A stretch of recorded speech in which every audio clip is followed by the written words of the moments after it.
Hello, my fellow animal lovers. How are you today? Before I ferry you to dreamland, if you love the content and you love animals, I want you to support the channel by subscribing. By the way, tell us where you are in the world. What time is it over there? I look forward to reading all your comments. Get comfortable. Your story is about to begin. Enjoy. Introduction. The edge of morning. The world is holding its breath. The air is cool and heavy with the scent of wet earth and green, living things. The long, deep night is old now, and the darkness has begun to thin. It is not yet morning, but a time between times, a quiet pause before the day begins. The stars, which had been sharp and bright in the black sky, are now soft, fading into a deep, velvety gray. The river is a mirror of this fading sky. It is dark and still, a sheet of polished stone that holds the last reflections of the night. The water moves, but so slowly, so quietly, that it seems to be at rest. It whispers against the shore, a soft, rhythmic shushing sound, a sound like a slow, sleeping breath. The mangrove trees stand like silent watchers at the water's edge. Their tangled roots reach down into the dark water, holding the bank in a quiet embrace.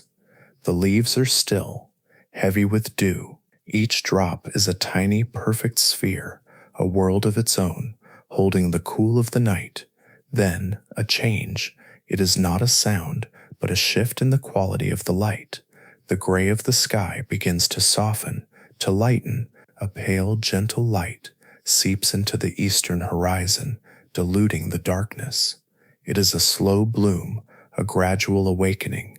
The tops of the tallest trees catch this first light, their leaves turning from black to a soft, dusky green. The surface of the river captures this change, the dark mirror now holding a hint of silver. And in the water something moves. It is not a sudden movement. There is no splash, no ripple that breaks the calm. It is a quiet displacement, a slow parting of the water. A form, ancient and dark, rises from the cool depths. It is a piece of the river itself, a shadow given weight and form. The creature moves toward the shore. The movement is deliberate, unhurried. It is a process that has happened countless times before, through countless dawns, for longer than the oldest trees have been standing. The great body pushes through the water, the surface barely breaking, flowing around the dark form like silk. It reaches the bank, a place of soft mud and sand, a threshold between the world of water and the world of air. The front legs find purchase, the heavy body pulling itself from the river's hold. Water streams from its dark hide, returning to its source, leaving glistening trails on the ancient scales. The creature finds its place, a patch of smooth, damp earth that will soon feel the full touch of the sun. There is a final, subtle adjustment of its immense weight, a slight shift of the massive tail, a settling of the legs, and then a profound stillness descends, a stillness so deep, so absolute, it is as if the creature has turned to stone, as if it has become a part of the earth itself. A long, low ridge of dark rock that has always been there. But this is not the empty stillness of a stone. It is a stillness that is alive, a stillness that is present, a stillness that waits. The world is quiet, and the crocodile is a part of that quiet, waiting for the sun. Chapter 1. The Weight of Ages. Here, on the muddy bank lies a creature of deep time. A living fossil, a design perfected millions of years ago when the world was a different place. Its form is a story written in the language of survival, a testament to endurance.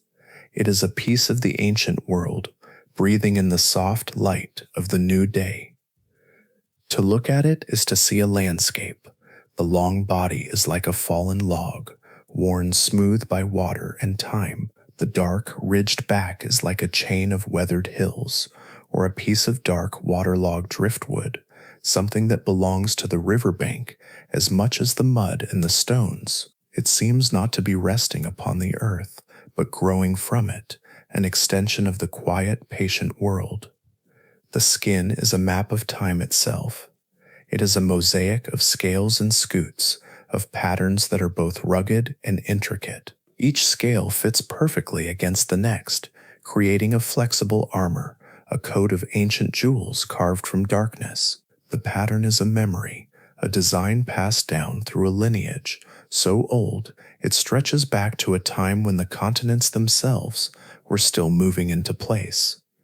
This armor is not a simple shell, it is a complex and living thing. The visible plates on its back, the horny scutes, are like the tiles on a roof, strong and resilient, shedding the water and the years.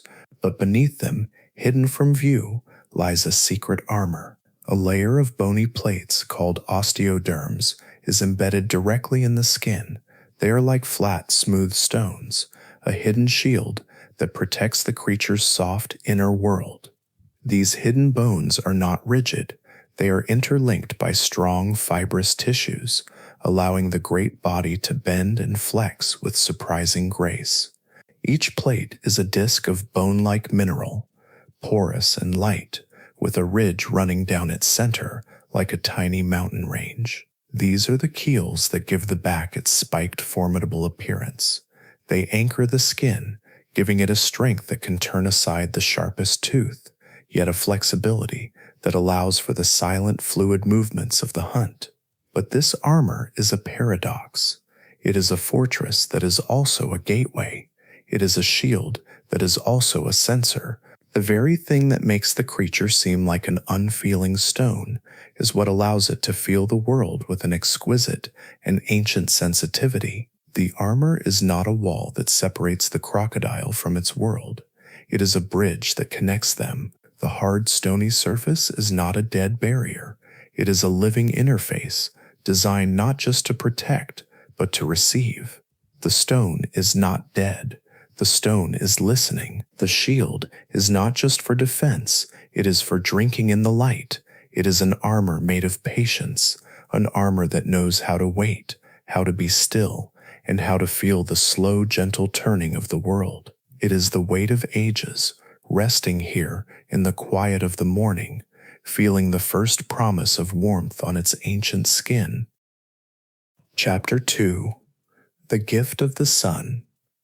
The sun climbs higher. Its light, once pale and thin, now grows in strength and warmth. The golden rays travel across the sky, across the river, and touch the still form on the bank. This is the gift of the sun, a gift of pure energy, a gift of life. The first touch of warmth is a slow, creeping sensation. It lands upon the cool, dark scales of the crocodile's back. For a moment, it is just a feeling on the surface, a gentle pressure of light. This is apricity, the special warmth of the sun on a cool day, a feeling of peace, of calm, a moment of quiet grace. It is a promise that the cold of the night is over and the energy of the day has arrived. The warmth does not stay on the surface. It begins to sink in. The dark scales, the color of wet earth and shadow, are perfectly designed to absorb this gift. They do not reflect the light. They drink it. The crocodile is a sun drinker, a creature that takes its heat not from within, but from the great burning star in the sky. This is the way of the ectotherm, a way of being that is often called cold-blooded. But the blood is not cold now. It is slowly, steadily warming. This is a quiet partnership with the sun, an ancient agreement. The crocodile does not need to burn its own fuel to create heat. It does not need to stoke an inner furnace. It has a simpler way, a more patient way. It conserves its energy, its life force, by simply accepting the warmth that is freely given by the world around it. It is an act of profound efficiency, a wisdom written in its very biology. It does not hurry. It does not burn with a restless inner fire. It simply lies still and receives. It allows the sun to do the work. It is a vessel waiting to be filled with warmth, and its skin is a perfect vessel. The scutes and osteoderms, the plates of its living armor, are like a vast array of solar collectors. They are dark tiles, angled to catch every ray of light, to absorb every drop of radiant heat. They are like dark stones in a garden, holding the memory of the sun long after it has passed. Beneath these dark, heat-absorbing plates, the skin is woven with a secret network of tiny blood vessels, a hidden system of canals and rivers, waiting as the sun's warmth soaks into the scales and the bony plates. These hidden rivers prepare to carry that warmth away from the surface, to transport the captured energy deep into the core of the creature's body. The skin is not just passively absorbing the heat, it is actively harvesting it, gathering the sun's gift to fuel the slow, quiet processes of life. The crocodile lies still, a silent, patient farmer of the sun, letting the warmth soak into its very being. Chapter 3. The Slow Inner River. The warmth, once a sensation on the skin, now begins its journey inward. It is a slow and silent migration of heat, moving from the outer world to the inner world, from the surface to the core. The tiny blood vessels near the skin, which were constricted in the cool of the night, now begin to dilate. They are like small gates that swing open, welcoming the warmth. The blood that flows through them, just beneath the sun-drenched scales, becomes a carrier of this new energy. This warmed blood begins to move. It flows away from the skin, starting a slow, deliberate journey into the deep, cool interior of the body. It is a slow inner river of warmth, a current of captured sunlight, making its way through the vast, quiet landscape of the crocodile's form. It flows into the great muscles of the back and tail, into the ancient architecture of the bones, into the silent, waiting organs. This inner river brings with it a gentle awakening. The biochemical reactions that power life, which were slow and sluggish in the cold, begin to quicken. Digestion can proceed. Nerves can carry their messages more swiftly. The body, which was in a state of deep rest, is now charged with a quiet, efficient energy. It is not a frantic energy for rapid movement, but a deep, sustaining energy for the patient act of being. At the center of this slow internal world is the heart. It is the quiet center, the source of the inner river's flow. Its beat is not the rapid, anxious rhythm of a creature that burns its fuel quickly. The crocodile's heart is a drum of patience. Its beat is deep, slow, and powerful. And when the creature is at rest, as it is now, basking in the sun, its heart may beat only a few times each minute. Each beat is a slow, mighty contraction, pushing the river of blood through its long, winding course. This slow heartbeat is the rhythm of a profoundly efficient metabolism. The fire of life within the crocodile burns at a very low, steady flame. It is an ancient economy of energy, perfected over millions of years. It wastes nothing. A large crocodile uses far less energy than a small one, and its metabolism is a mere fraction of a mammal's, a tiny flicker compared to our constant roaring blaze. This is the secret to its incredible endurance. It is the secret to its ability to wait, to go for immense periods without food, to exist in a state of profound, patient stillness. And the heart holds another secret, a special design that allows for this deep, quiet state. Deep within the heart, there is a small opening, a hidden passage that connects the two great arteries leaving the ventricles. It is a secret gate, a special valve that allows the heart to perform a quiet magic. When the crocodile is resting, when it is holding its breath, this tiny gate allows the heart to change the path of the blood. It can create a quiet loop, a circulation that bypasses the lungs, which are not in use. The blood flows from the heart to the body and back to the heart without making the journey to the lungs for air. This is the source of the deepest quiet It allows the heart to slow down to an almost imperceptible rhythm. It allows the creature to conserve every precious drop of energy. This internal quiet, this secret passage within the heart, is what makes the profound external stillness possible. The silence we see on the outside is born from a deep, structural silence on the inside. The river of blood finds a quieter path, a path that conserves life, that honors stillness, that allows the creature to become one with the slow, patient rhythm of the world. Chapter 4: A Skin That Listens to Silence. The sun climbs higher, and the crocodile's body is now a reservoir of warmth. The creature remains motionless, a sculpture of patience on the riverbank. But its stillness is not an absence of sensation. It is a state of heightened, focused awareness. The crocodile is listening to the world, not with its ears, but with its skin. Its armored hide, which seems so tough and impenetrable, is one of the most sensitive surfaces in the natural world, dotted all over its face, especially around the great jaws and snout, are thousands of tiny, dark spots. They are almost invisible, like faint freckles on the rugged scales. These are the integumentary sensory organs, or ISOs. They are tiny domes of skin, each one a sophisticated listening post, a sensor of incredible refinement. Each tiny dome is a marvel of biological engineering. The outer layer of keratin is incredibly thin, allowing it to be compressed by the slightest pressure. Beneath this delicate dome lies a complex network of nerve endings, a web of receptors ready to translate the physical world into a silent language of sensation. This skin, this armor, is more sensitive to pressure than a human fingertip. Through these thousands of tiny sensors, the still crocodile feels its world with an astonishing clarity. As it lies motionless, it can feel the subtle shift in air pressure as a cloud passes overhead. It can feel the change in humidity, the gentle touch of a breeze that is too soft to stir a leaf. It can feel the warmth of the sun, not just as heat, but as a steady, gentle pressure on its skin. This listening skin is tuned to the language of water. The crocodile's life is tied to the river, and its skin is designed to read the river's secrets.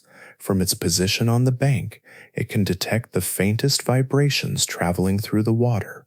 A fish swimming near the surface, a turtle paddling in the shallows, a small animal coming to the far bank to drink.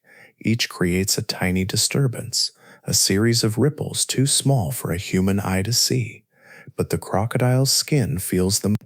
The pressure waves from these tiny ripples travel through the water and press against the sensitive domes on its jaws, telling a story of movement, a story of life.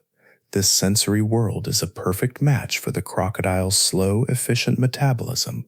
It is an economy of sensation. The creature does not waste precious energy processing a flood of useless information. Its brain, like its body, exists in a state of profound, restful readiness. It does not need to see everything or hear everything.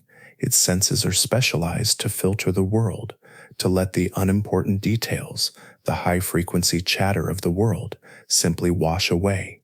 It listens for the signals that matter, the low, deep rumbles that travel through the earth, the close, subtle vibrations that speak of prey or danger.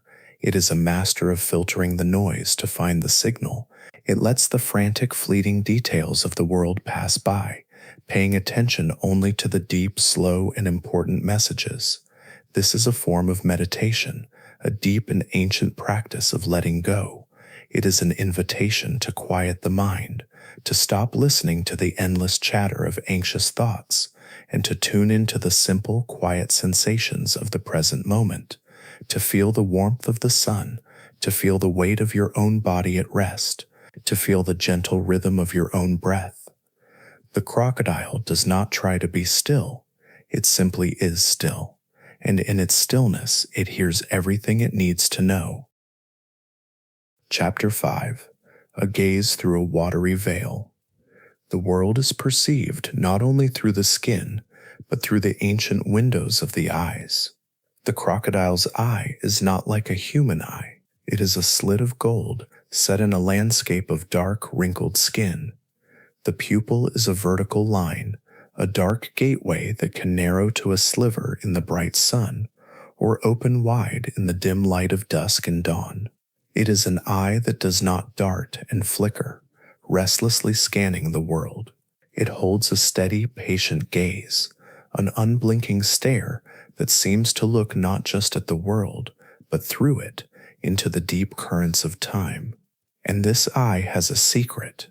It has a third eyelid, a nictitating membrane. It is not an eyelid of skin and muscle that closes in darkness, but a thin, translucent curtain that can slide horizontally across the eye, from the inner corner to the outer edge. As the crocodile rests, this inner eyelid may slowly draw across its gaze. It is a private curtain, a smoky lens. It is a watery veil. When this membrane covers the eye, it does not bring blindness. It brings a softening of the world. The sharp edges of the leaves, the bright glare of the sun on the water, the clear blue of the sky, all of it becomes muted, blurred, as if seen in a dream. This veil protects the delicate surface of the eye from dust, from debris, and from the water when the creature is submerged. But it does more than protect. It changes the nature of perception. It allows a veiled awareness to remain, a sense of the world that is gentle, indistinct, and calm. It is the way the world might look, just as you are drifting into sleep, when reality loosens its grip, and the world becomes a soft and gentle wash of color and light. The crocodile's sense of hearing is also filtered, also focused on the deep and the essential. The ears themselves are hidden, protected by scaly flaps of skin that can seal shut, keeping the water out when the creature dives. What it hears is a world of low notes, of deep resonance. Its hearing is most sensitive to low-frequency sounds, the bass notes of the world.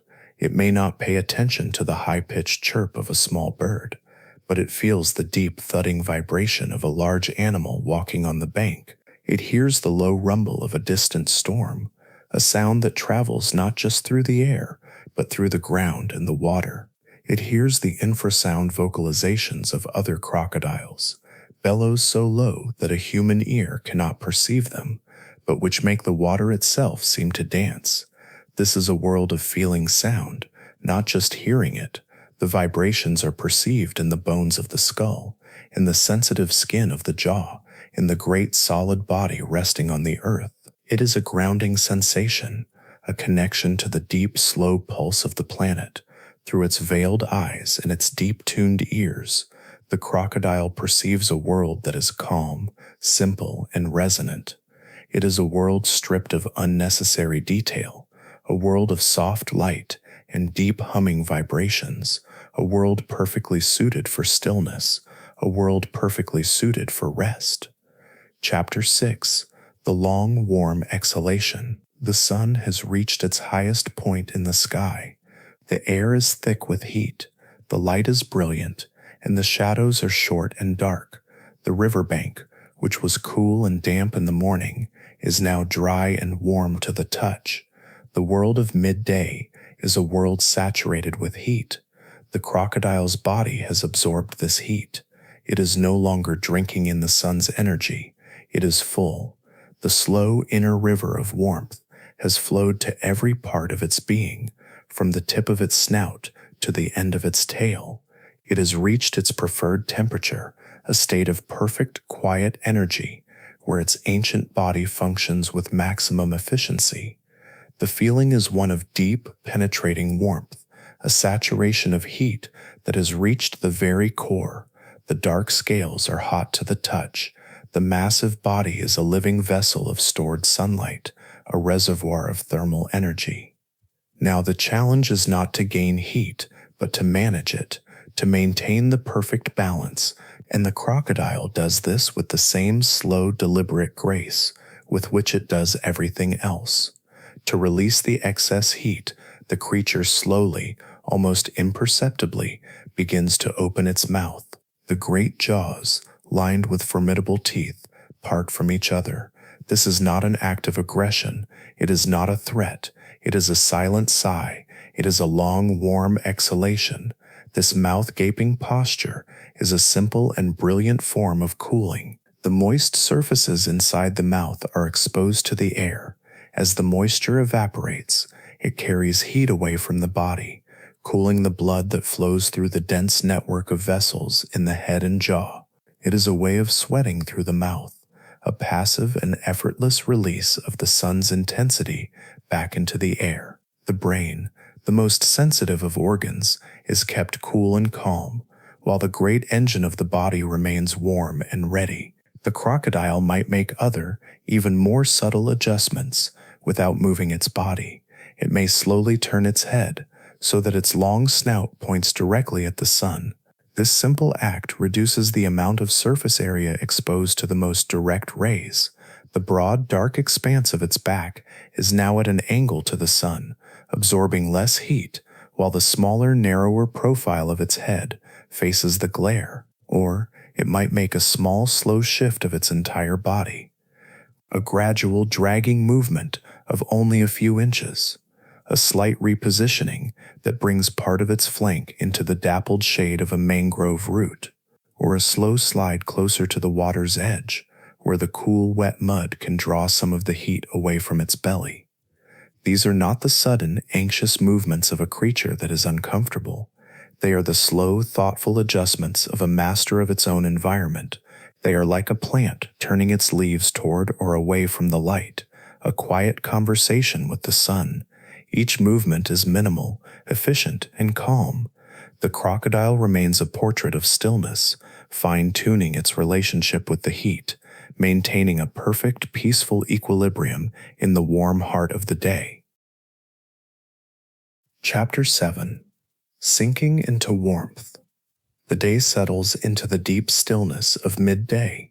The sun hangs directly overhead, bathing the world in a bright, heavy light. The air is quiet. The birds are resting in the shade. The river flows on, a slow, silent current of silver and green, and on the bank, the crocodile remains. It is a perfect embodiment of stillness, a creature made of earth and sun, utterly at peace in its world. Let your mind rest here, in this place of quiet. Feel the stillness of the crocodile as your own. Feel the weight of your body, heavy and relaxed. Feel the warmth that surrounds you, a gentle blanket of peace. The crocodile is a living vessel of sunlight. The warmth it has gathered from the sky is now held deep within its body. This energy is not for frantic activity, not for anxious movement. It is for the slow, quiet processes of life. It is the fuel for patience.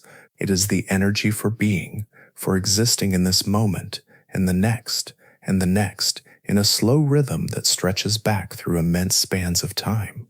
There is a connection here, a slow and endless cycle. The heat flows from the sun, a journey of millions of miles. It is captured by the dark, listening skin of the crocodile. It is stored in the deep, quiet body, and eventually it will radiate back out into the cool of the evening air, into the soft mud, into the dark water. It is a flow of energy, a slow breath from the sky to the creature, to the earth, and back again. The crocodile is sinking into the landscape. Its dark form almost disappears against the dark mud. It is a part of the riverbank, a feature of the earth. Its edges blur, its form softens. It is sinking into the warmth, sinking into the stillness. Let your own mind soften now. Let the edges of your thoughts blur and fade. There is nothing to do. There is nowhere to be. There is only this moment of quiet warmth. Feel the slow, deep beat of the quiet heart, a rhythm of peace, a rhythm of rest. Slow and slow and slow, feel the skin that listens to silence, letting the noise of the world wash away, hearing only the deep, calm notes of stillness. See the world through a watery veil, soft, gentle, fading. The mind is quiet. The The body is heavy. The breath is slow and easy. You are sinking now, sinking into the warmth, sinking into the stillness, sinking into the deep, peaceful quiet, sinking into sleep.